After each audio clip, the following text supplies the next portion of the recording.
ご飯は手料理で作ってあげることが素晴らしいこと。掃除とかもきれいにしといてあげたら、ご主人がきっと喜ぶとか、やってあげてる感なんですけどね。で、それやってあげてて自分が幸せだったら全然いいよ。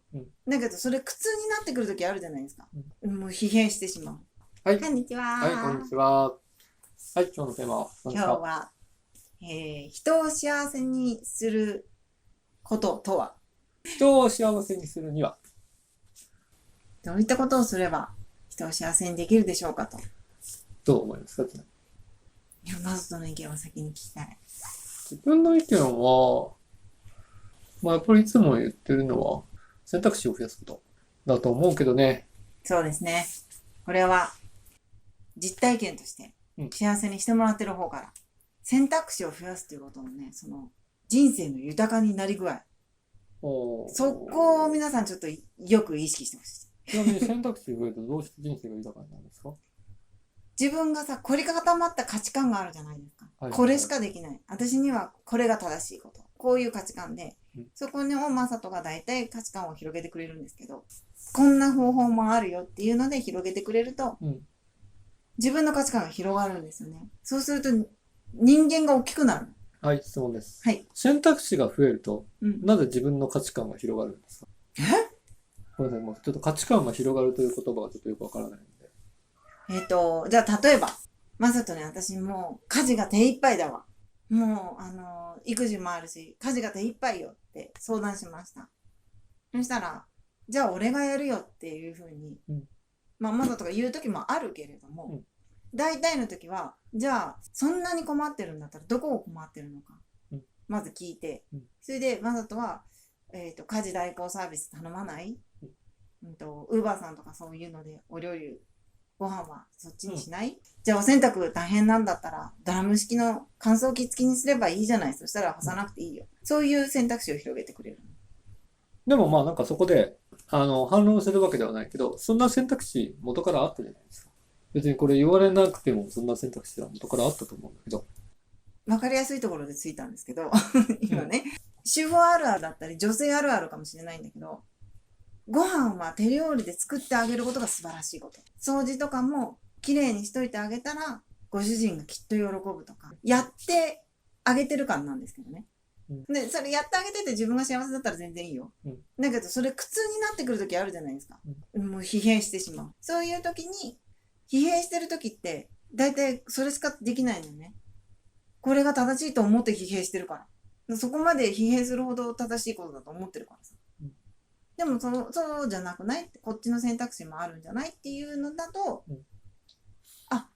自分が選択してたのは別にいらない価値観だったんじゃないか。これが正義だとか、これが正しいよ。お料理は絶対手料理がいいんだって思ってたけど、別に買ってきてよくないとか、お惣菜でよくないとか、冷凍食品でよくないっていうので価値観が広がる。それは小さいこと、家事のこととかそういうことだけど、それだけじゃなくて、私の大きな病気のこととかもそうだし、選択肢を広げられるっていうのは、本当に人間が大きくなる。楽になる。とにかく、生きるのが。わかんない。自分にとってはもうなんかそれって普通なんだけど。そうなんです。一応言っときたいのは、なんか例えば、さっきご飯作りたくないってなった時に、多分あんまり、ご飯、俺が作るとか言わないです、自分も。自分も作りたくないよね。別に二人とも作られたくないんだったら別に買ってくればいいだけだと思ってて、別に自分、他弁とか毎日他弁とか全然大丈夫な人は、やっぱり相手次第だと思うけど、一番幸せな方法を考えればいいのかなと思うね。これはもう私の実体験で、みんなに言いたいね。選択肢がないと、普通の人は。私はそうだった。逆にね、自分ね、ジャム理論って知ってます？デザイン業界の言葉があって、20種類のジャム。オレンジとかリンゴとかストロベリー。本当にジャムですね。そう、本当にジャム。ジャム20種類で売った時よりも、6種類だけにして売った時売れる。要するに選択肢が多すぎるほど人は困る。という考え方もあるので。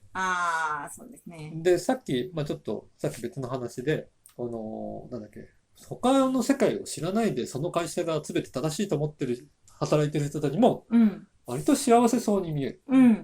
というところで、選択肢を増やすのは本当に幸せなのかなって思う時もあるんです。じゃあどうしてそう思う時もあるんだけど、うん、人を幸せにするのは選択肢を増やすことだって思う、そのぶれない気持ちは何なの？それは自分がやっぱりそうだから。自分がそれで幸せになってるから。そうですね。でもそれはやっぱり自分は自分の人生の一つの人生を選んできただけなので、他の人生を知らないんですよ。うん。だからやっぱり人次第かなと。うん。もう本当に自分がこれだって決めたものがあるんだったら、もう全然それ一つで言っていいと思う。うん。やっぱり自分が何をすればいいか分かんないとか、自分の生き方がはっきりしないっていう人は、ひたすら選択肢を広げるなのかなって思ったりしてますね。うん、私もそうですね。その選択肢をほらジャム理論で、20個あって初めて6個にされたら選びやすいんだけど、6個しかないっていう時の世界よりかは、やっぱり1回20個を知った方がいいと。うん。まあ自分がやっぱり選択肢を増やすとやっぱり幸せになるっていうのは、なんかその一個前のフェーズがあって、選択肢がいっぱいあると、やっぱりどれかを選ばなきゃいけない。うん。で、まあ例えば大学に進学するか、高校卒業の時に大学に進学するか、高校卒業して働くかって言ったら、自分の進学校だともう大体みんな大学進学なんですよ。で、選択肢としてはあるんだけど、世の中の空気感として選択肢は一つしかないんですよ。うん。もう俺たちは大学行かなきゃいけない。そうするともう何も考えずにそれを選ぶっていう人が大部分なんです。何も考えてないのか分かんない。まあ本人に聞いたら何も考えてないとは言わないと思うけど、やっぱりほとんど考えないで、あんまり深い他にやりたいことがないからとりあえず行くみたいな感じで、それぞれの選択肢の価値が似たようなものを複数提示されれば、どれかを自分は一体何をやりたいんだって結局自分に何度も問いかけて、過去自分が何が得意で何が楽しかったんだって思いながら一つを選ぶしかない。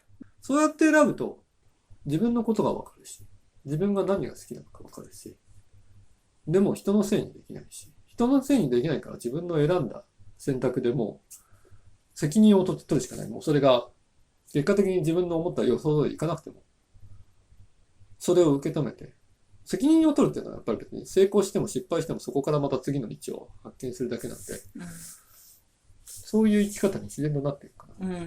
というわけで。はい。というわけで選択肢を増やすこと。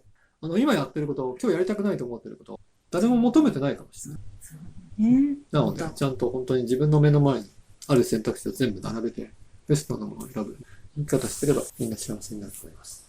それができるようになると、育児で押し付けがすごくなくなったと、私は自分では思ってる。